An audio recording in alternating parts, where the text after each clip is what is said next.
Welcome to the Be Well program. I'm Dr. Ted Bender, clinical psychologist. My goal in this program is to educate the public about mental health awareness. Today I'm very pleased to interview author and mental health advocate Mark Henick. Mark, thank you so much for joining the show today.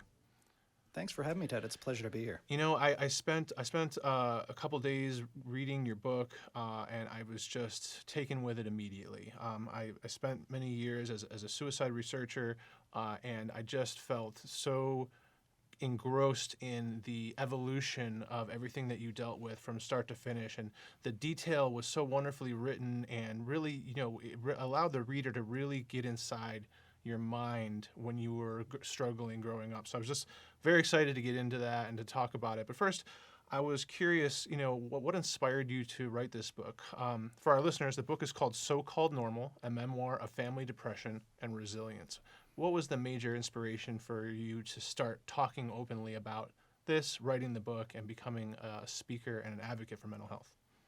Yeah, thanks for that question, Ted. I've been speaking openly about my own experiences with depression, with anxiety, with suicidality since I was a teenager, ever since I was in high school. The first time I ever opened up publicly was in an op-ed that I wrote for my small town newspaper, the Cape Breton Post, in which although I was still struggling with depression at the time, I wanted to open up because I felt like the shame and the stigma was worse for me than the symptoms. I could deal with the symptoms, as awful as they were too, but it was feeling like I was an outcast that was harder for me.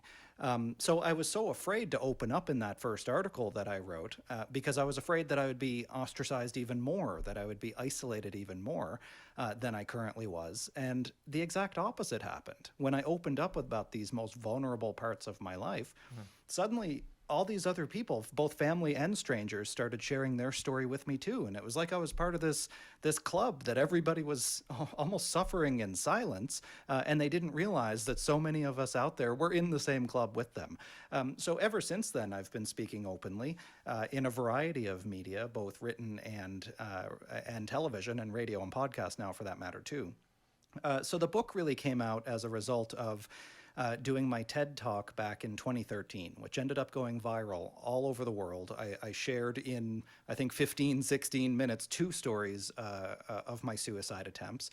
I very intentionally chose ones that were very early in my trajectory as a suicidal person, and one that ended up being the last time that I ever tried to kill myself, because I wanted to show the growth that happens within that period, or in my case, the downward spiral that happened. And that was my effort to try to help people open up. So, so many people ask me then what happened before that first time and what happened after that last time, and how much more complex the journey really was. So I think that's really where the book came from. It was me wanting to tell my story in a more nuanced and complex way that I couldn't do in that 15-minute TED Talk.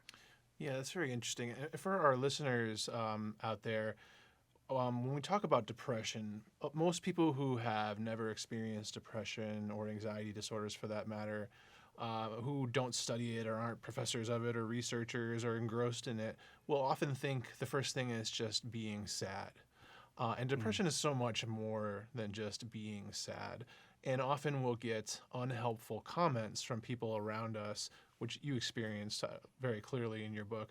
Have you tried not being so sad all the time? Pick yourself up by the bootstraps. I think one of the quotes from your book was, be a man, right? You were kind of just told to be a man about it.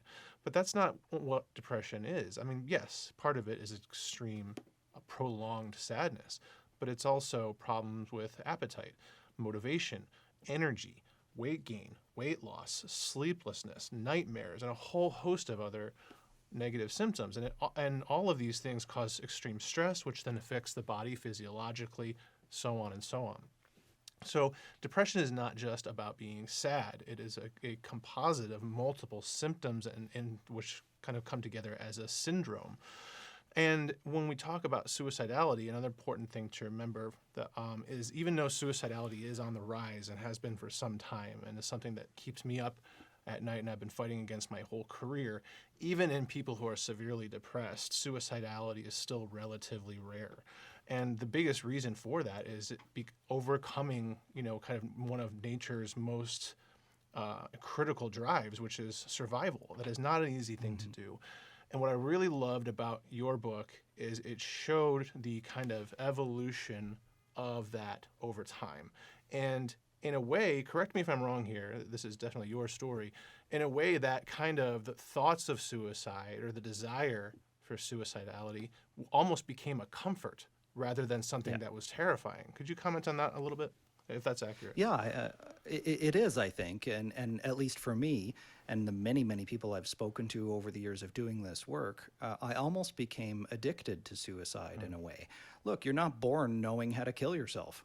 That one of the greatest predictors or one of the strongest predictors of completed suicide are prior suicide attempts. Exactly. So, you figure it out as you go. And yes, there are absolutely a subsect of people who impulsively attempt one time, perhaps as a response to an environmental trigger, a stock market crash, the death of a loved one, a traumatic event. And it genuinely does seem to, anyway, come out of nowhere. Although I think there are some questions there too, right? Agreed. There's a certain base of risk that needs to be present. But there is that impulsive nature. For me, what I wanted to communicate was an experience that I think is actually a lot more common, that it starts with ideation. It starts, in my case, I tried to show how I didn't even know what it was at first. I was dealing with suicidality a full probably 2 years before I was actually diagnosed with depression or suicidality, for that matter. I was diagnosed when I was 12. I was experiencing it at least since I was 9 or 10. And in that way, it came out as writing, as drawings, as kind of oblique humor and comments and things like that. Nothing that anybody could have really pinned down as suicidal, and I certainly would have denied it had I been asked.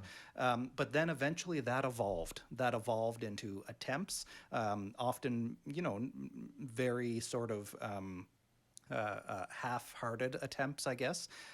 And then over the course of 3 years or so, increasingly dangerous attempts. Now, the other part of this, though, is that during that process, when I first was brought to hospital and nobody saw it coming, as my mother said, I didn't see this coming, even though I had been dealing with it for a really long time.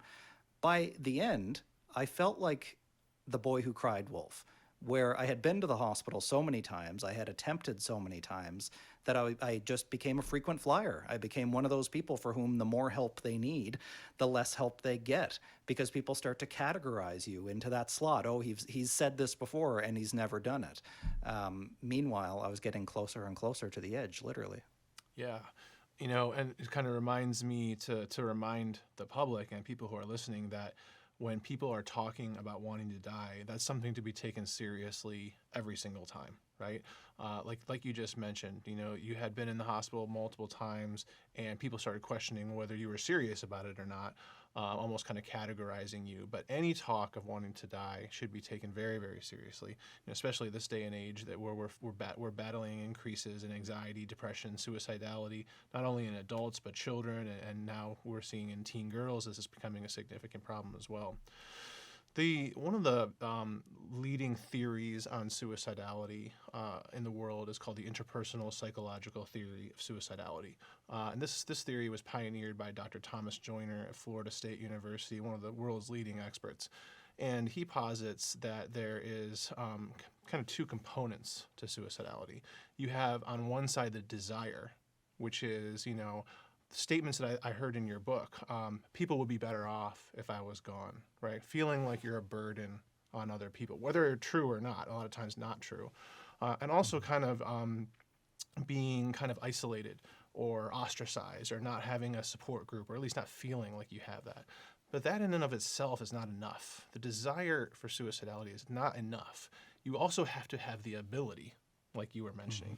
And again, what I loved about your books was it really showed kind of that evolution of the desire bubbling up, the thoughts, becoming comfortable with the thoughts.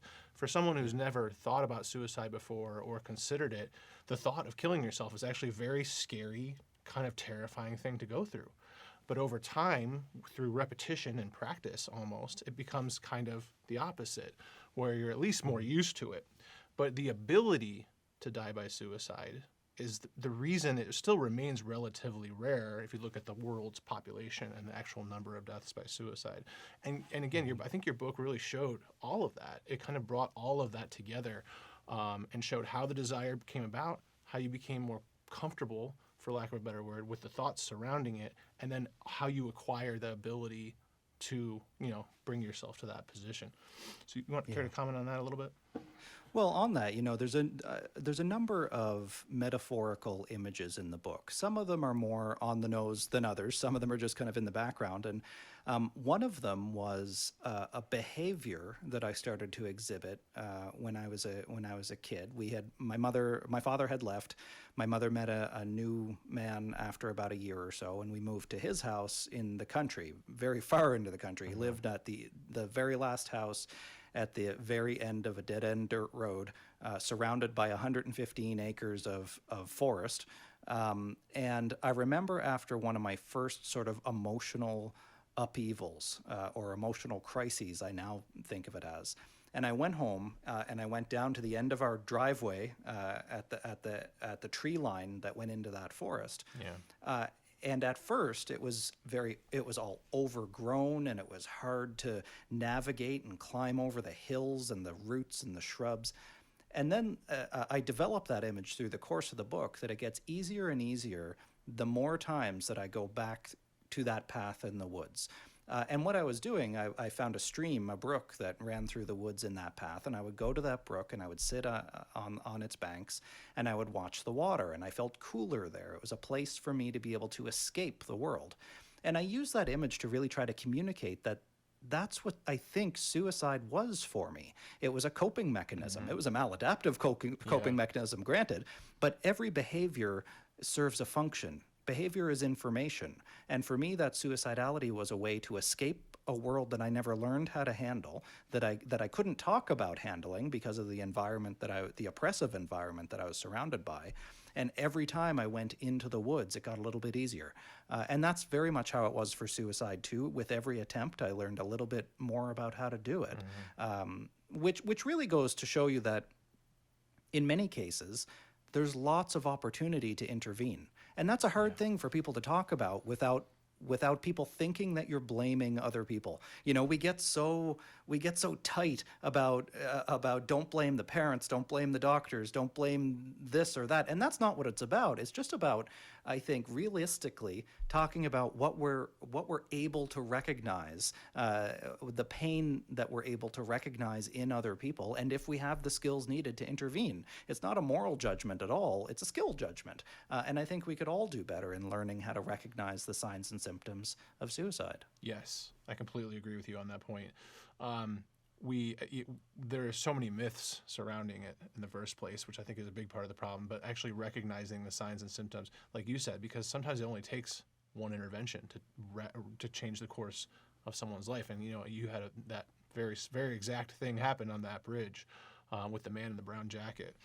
Also, I wanted to touch on something else that you mentioned in the book. I think there was one line that really was powerful to me. And I hope I didn't screw it up here, but you were talking about self-injury and your experience with self-injury. And I believe it was with your wrists, and you were picking at the scab. And then you said something like, "Oh, now I can feel again." Did I get that right? Yeah, it was something to that effect. And really the idea there, the scene that you're referring to, I was transported about 5 hours away from my home to a larger hospital where they could deal with me. And I had cut my wrist while in hospital. It had started to scab over. I encountered a conflict with one of the staff. I had locked myself in the bathroom, and I started to rip the scabs off of the bandaging and the scabs off my wrist.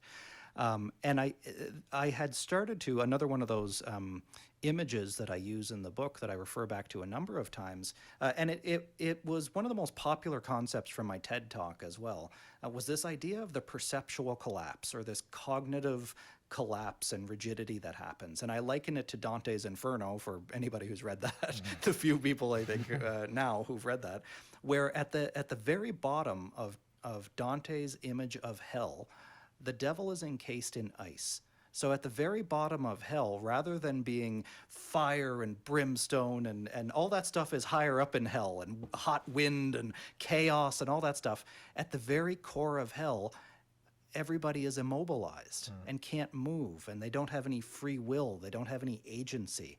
And that for me was the epitome of the bottom of depression, where I felt so trapped, so numb, so I had learned to dissociate anyway because of the trauma. And I think for me, the pulling off of that scab was pathologically to remind myself that I was human, that I could bleed, that I was real, that I had a heart.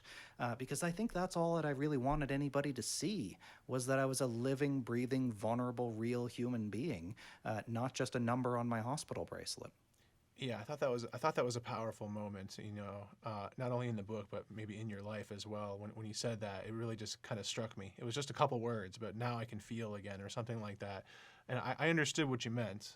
Not that I understand going through it, but I did understand what you meant by that statement.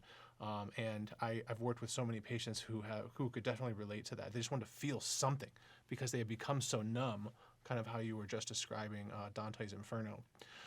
So yeah, thank you for that. Let's switch gears a little bit to your TED Talk.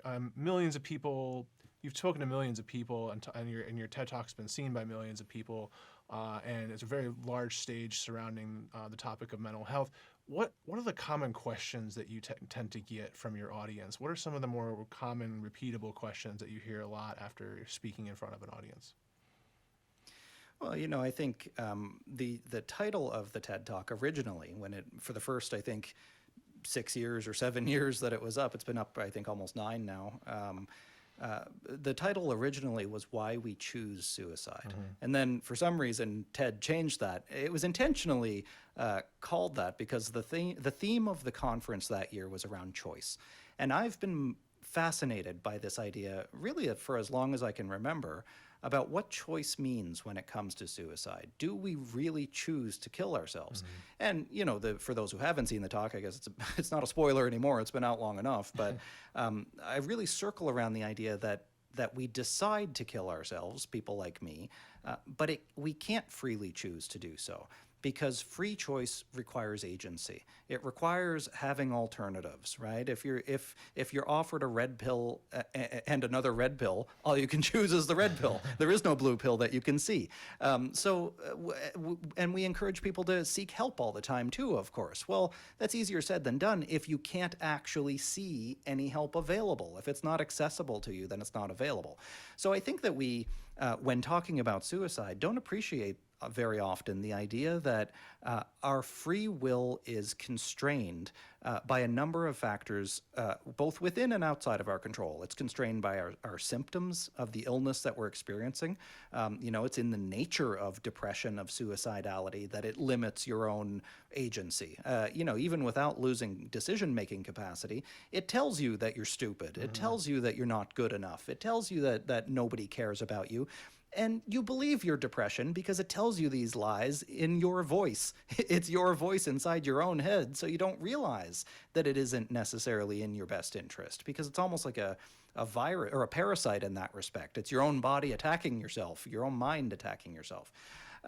So in that context, then, how can actually people make free choices? And that's one of the questions I think that I get a lot. How could this person do this? And sometimes out of anger, I think, out of grief, people will say things like, how could that person be so selfish? Why weren't they thinking about the people on the highway or at the bottom of the bridge, or the first responders or their parents or their loved ones?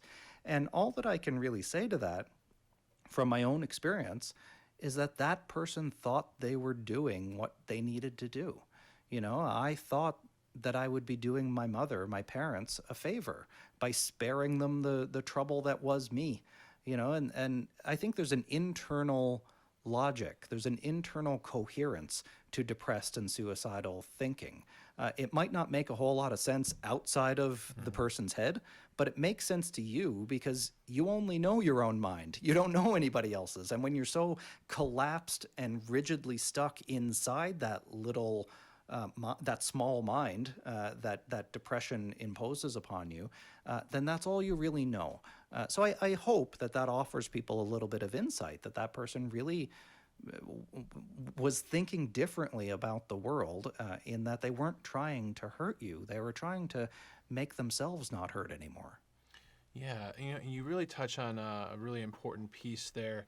For people who are struggling with suicidality, there is a tremendous amount of thought distortion that builds and gets stronger over time. And it convinces you that, like what you just said, that the people in your life would be better off if you were gone. Now, it's a little easier to understand if you truly believe something like that. You could see how suicide could become an option, even though that is riddled with distortion. I've worked with suicide decedents and family members who were left behind, and most of the time they're destroyed by it, and they never fully recover. And the first thing that usually happens is they blame themselves and they ask the questions: how did I not see this coming? How did I not see the warning signs? They didn't even leave a note.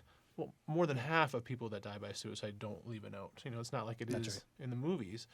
I also wanted to kind of go back to what you said earlier on, that even one intervention can prevent the outcome.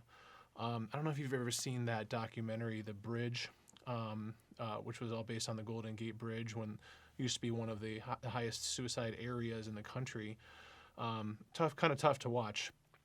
But basically, what they did was they set up cameras on the Golden Gate Bridge, and they had people watching them 24/7. And they were doing a documentary on suicidality. But the way that they were able to get them to allow them to do that was that they promised to try to intervene if they saw anyone in danger. And in fact, they did save multiple people's lives. But some of them did jump. And I believe there were two that survived. And I remember seeing their interviews. I think it was on the Dr. Phil show. And both of them said the same thing.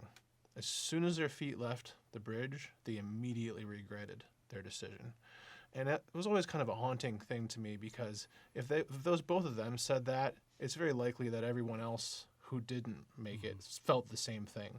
And then stories like yours are so motivating to me as a former suicide researcher and a CEO of a mental health company, because just look how that intervention turned your entire life around, and now you're out there working to help and save others as well. Yeah. So Yeah, I had both Kevin Hines, who attempted suicide off the Golden Gate Bridge, and Sergeant Kevin Briggs, who was known as the I think the angel of the Golden Gate Bridge, or the savior. Forgive me if I got that wrong, but he was California Highway Patrol who saved people's lives on the bridge.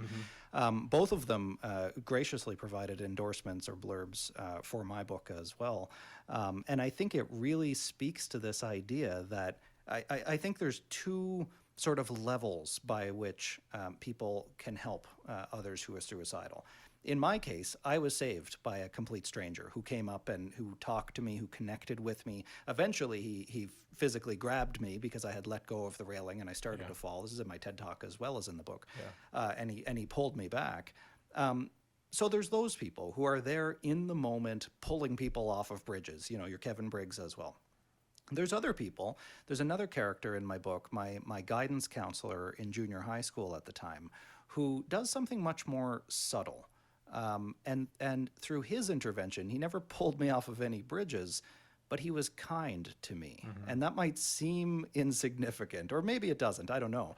But why that was significant for me, because I show a number of scenes with the guidance counselor, was that when he was initially kind to me when I was having some academic struggles. It was very early on. There was nothing overtly suicidal, but I felt like he actually listened to me and took the time to connect with me. Later on, when I became suicidal, my mind collapsed down into that ironically survival space, because that's what it is. You're looking for a way to survive, even if it means killing yourself. That's not going to make any sense, but it does inside your own mind.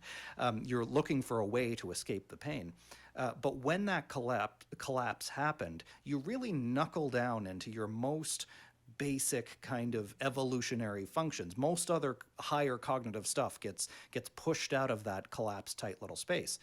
But what remains in there are very kind of faint hints, very faint ghosts of the relationships that you have in your life.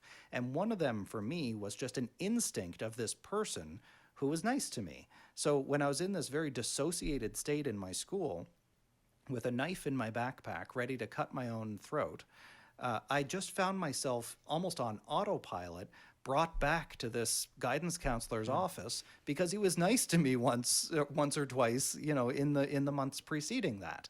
And ultimately, he was the one who wrestled the knife from my hands and who was able to get me into hospital and get me whatever help he thought was available. But, I think that's the other route there, is that sometimes helping people is a cumulative effort, and you really don't notice the impact that it has when you have it. You might talk to somebody and ask them if they're okay and have a conversation, and they might even say that they don't want to talk about it. But we store that away as just a little nugget of human connection that then might become useful later. So I think that people who are trying to help need to give some more breathing room, that they might not be able to fix everybody and save everybody in one interaction, that sometimes being a helper means being pretty patient with people who need your help. Helping is a cumulative effort. I love that. And I didn't pick up on it or even think about it when I was reading the story. You ended up in his office with that knife. You could have gone anywhere in the I school. could have gone anywhere. Yeah. And actually, as I walked around the school, I thought about going other places. I thought about jumping out the window. I could have just left and disappeared, but I didn't. And I can't to this day, even though I wrote the book and rewrote it and edited it, 14 or 15 times. Like this book wasn't accidental. We went deep into the story. I still to this day can't tell you why I did that. It was like I was just in a dissociative fugue, in a dissociative state, and I was just drawn to him. That's very interesting. That actually is quite motivating. For someone like me who's a psychologist, sometimes you feel like you're doing great work, and then there's other times you feel like you're just spinning your wheels, and you just, no matter how hard you try, you can't help someone. But something we say in the addiction treatment industry a lot is that oftentimes you're just planting a seed, and it's almost kind of like what you're talking about. In addiction treatment, as you can imagine, people come, they get better, they're doing great, and then they relapse. And then they start again, and then they relapse. And you have these great stories of people who recovered and went on and helped other people as you're doing, and then you have the horror stories of the people that you've lost along the way. But sometimes that first treatment, when they first come in, all you did was plant a seed. And then maybe 6 months later, they come back and they're more ready that time. And so kind of what you just talked about there kind of reminds me of that. So I appreciate you sharing that. Well, I mean, you don't weave a blanket with one thread.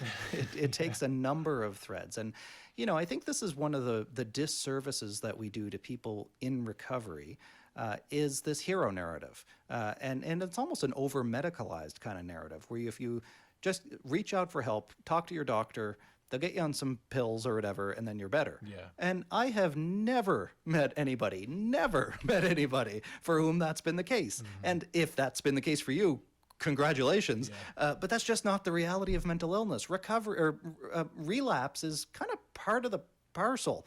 And I relapsed so many times, and it was so hard those first few times when I would say to myself, geez, I thought I had this beat. What's wrong with me that I can't recover? And nobody really told me that sometimes relapse is just another opportunity to practice the skills that you're learning. And what's helped me, I think, the most, and it took me a long time to learn, has been my mindfulness meditation practice, in which one of the core tenets is begin again. Just start again. If you're breathing and you're meditating, if you're trying to find silence and your mind wanders away, just bring it back and start again. That's the practice. Restarting is the practice. And I think that applies to recovery as well. That recovery isn't a journey, recovery is the journey. And that it takes time, it takes bringing yourself back to it again and again and again. It's so easy for those old, well-developed neuronal pathways to get switched on, right? When it comes to mental health and depression, it's all of those kind of core negative statements that are so easily brought back to the surface through treatment and therapy and practice and lots of things and recovery, as you mentioned. You can fight back those demons, so to speak, right?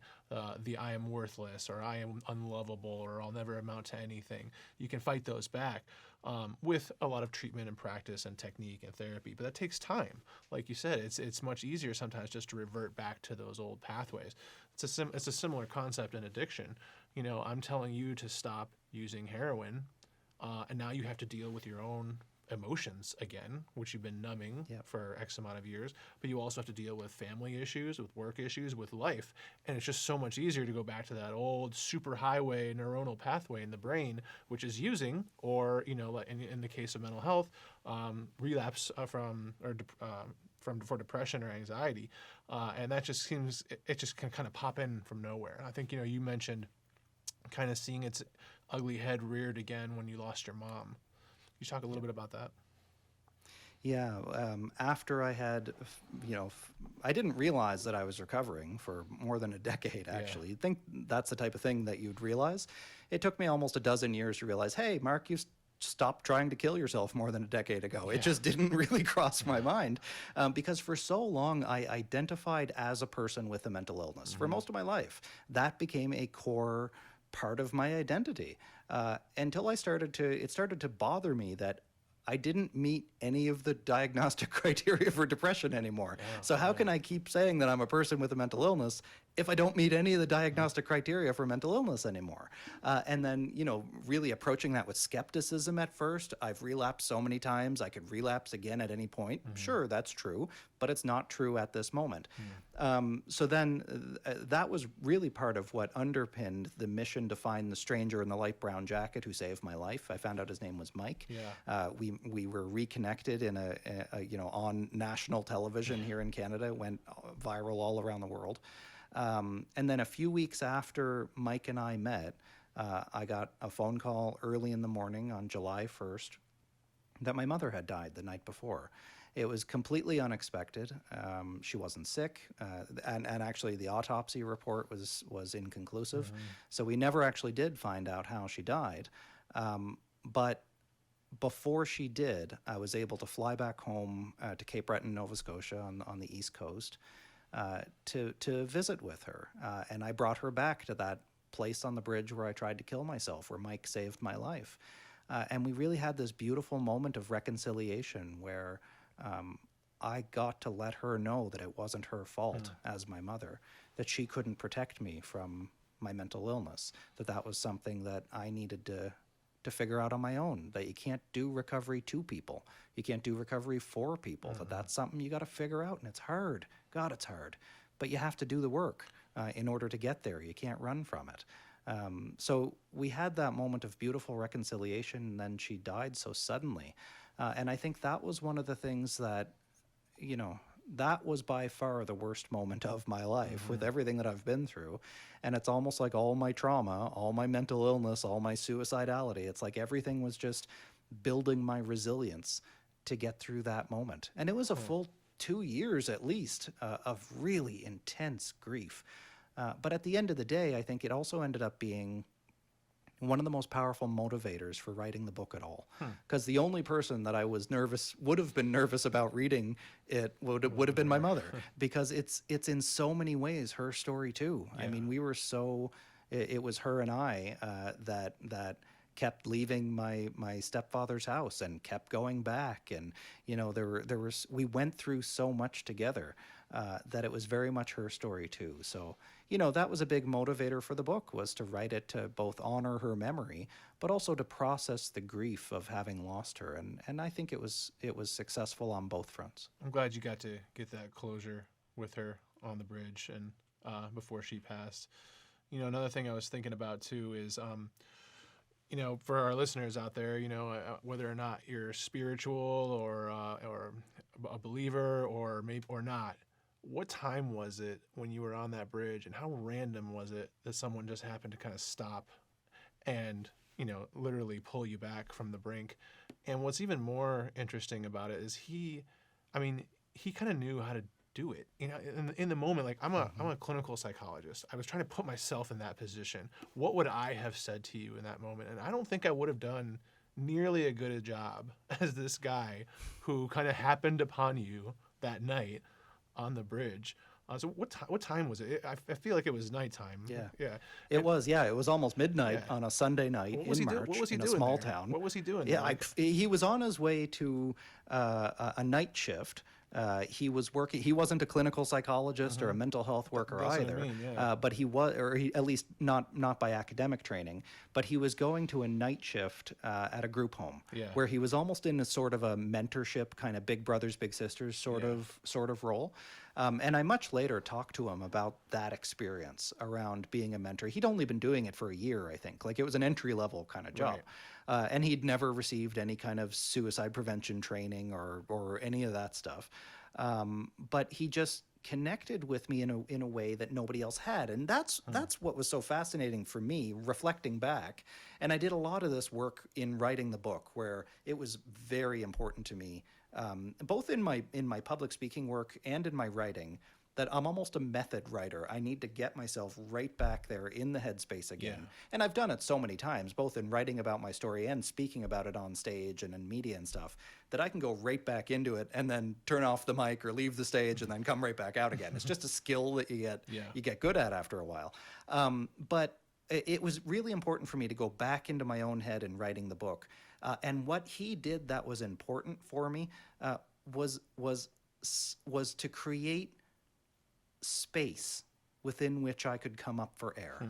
Safe space within which I could come up for air. And that's what I noticed about him, was that I actually noticed that he didn't sound like a doctor, that he didn't sound like a mental health professional, because I had talked to so many. I'd been through the revolving door of the mental health system more times than I could count. And everybody always asked me the same questions. Yeah. You know, they'd run through the Beck Depression Inventory and the Hamilton Anxiety Rating Scales, and I knew exactly what I needed to say on the discharge assessment in order to get out, because I didn't want to be strapped down to a bed, and I didn't want to be given Haldol, and I didn't want people to watch me use the bathroom anymore.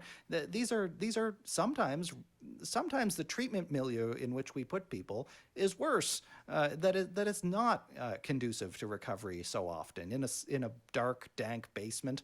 But what he did was just to ask me questions, and he asked me what I was good at. He asked me what I was passionate about, what I was interested in, who I loved, and all the things that were alive in me. That's what he was identifying, were the things that were alive in me. And he didn't even know that he was doing that. And I know that because I later talked to him a number of times. He's a good friend now.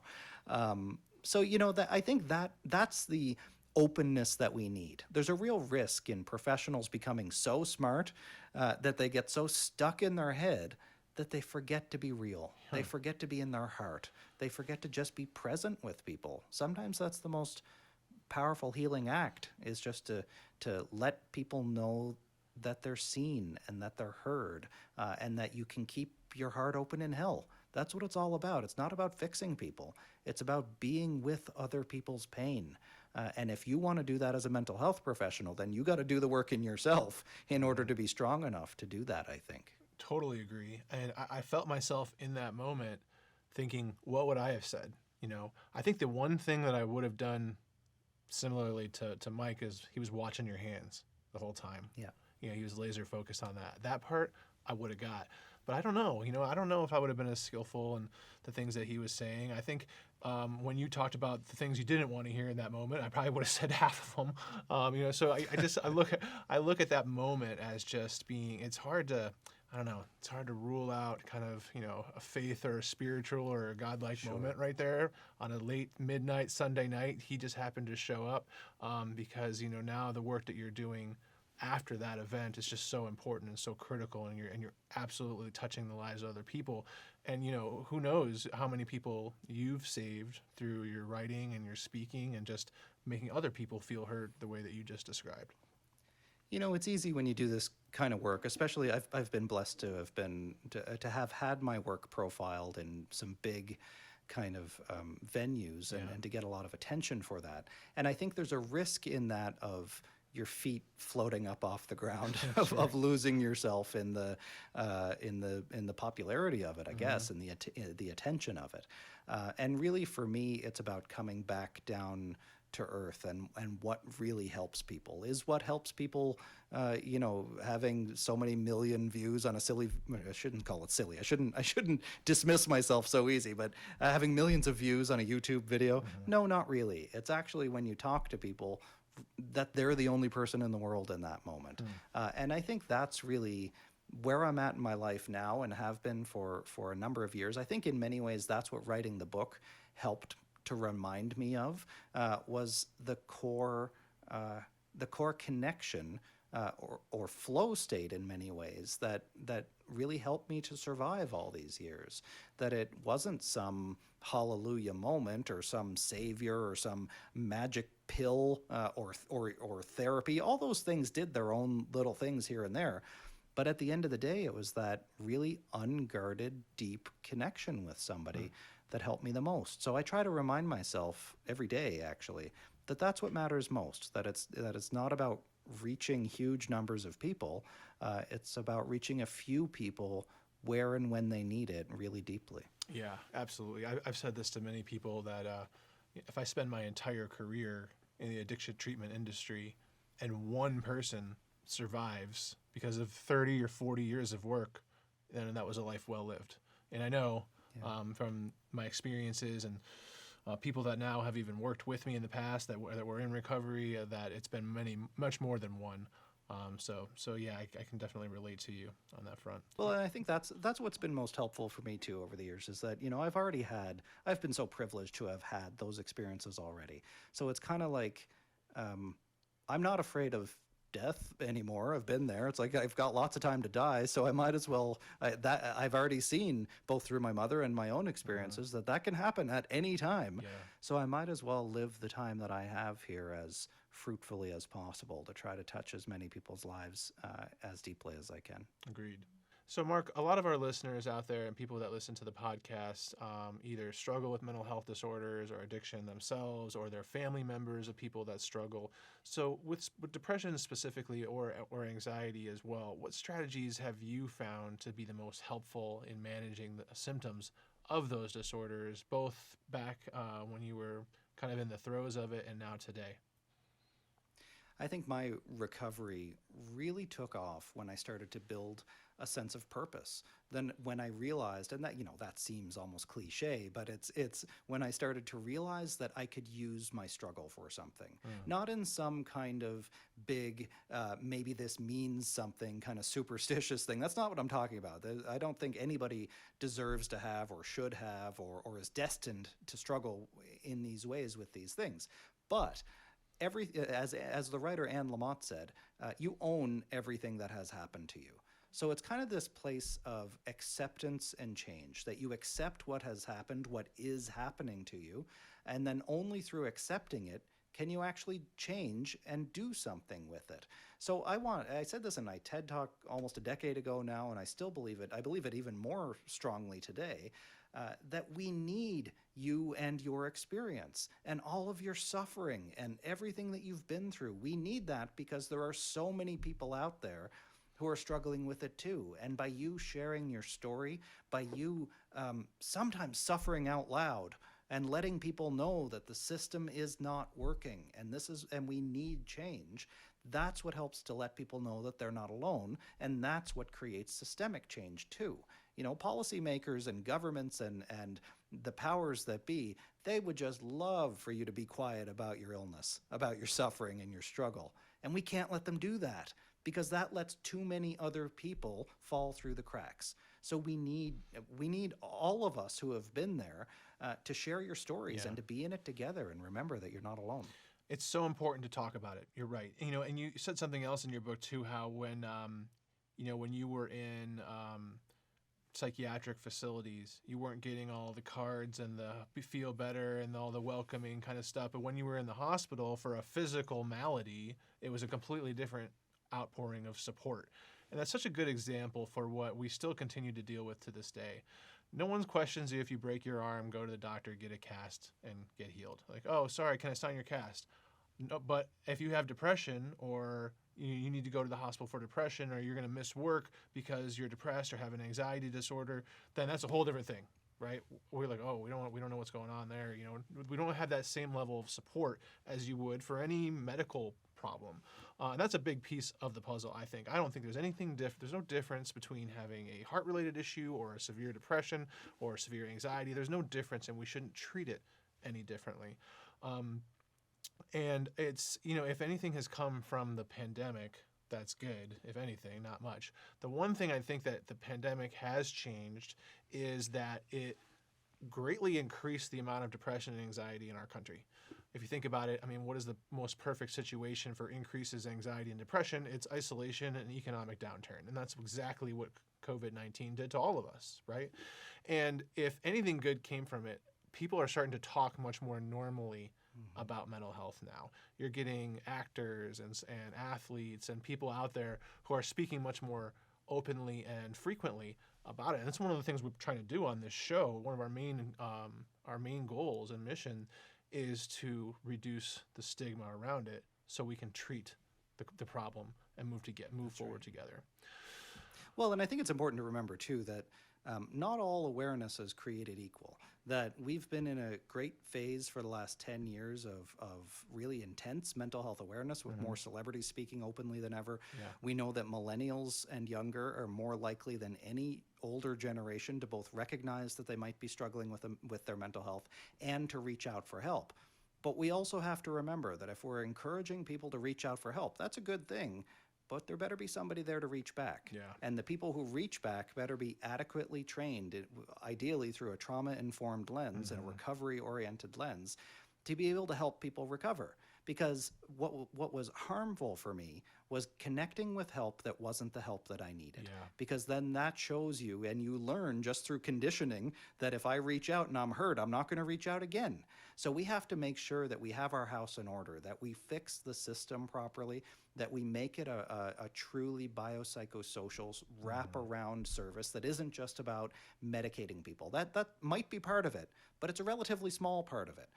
That really recovery happens in the community. It happens in real life. So we have to have a system of treatment and support that recognizes that. I absolutely couldn't agree more with you.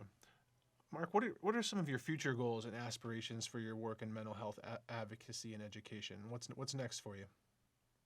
Well, I've been outlining my next book for quite some time. Not ready to disclose what that's about yet, but it's going to be a very different kind of view on how we both learn or acquire the characteristics of depression, but also how we can unlearn depression, both neurologically, but also psychologically and socially as well, in a more robust manner. So, looking at a new book on the horizon. I also have my ongoing podcast out, Modern Minds, for the Hartford Healthcare Behavioral Health Network.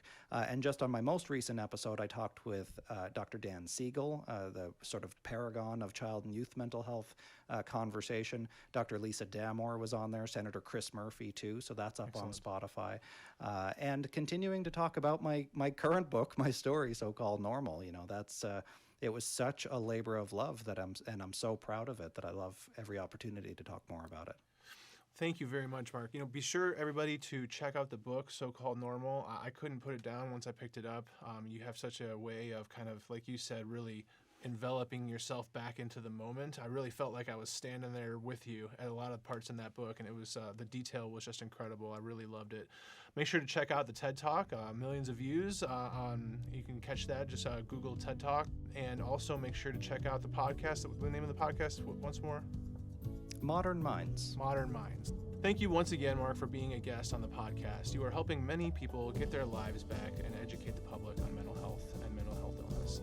To our audience, if you or a loved one is struggling, please contact the Be Well Network. There is help for today's life obstacles. And until next time, I'm Dr. Ted Bennett.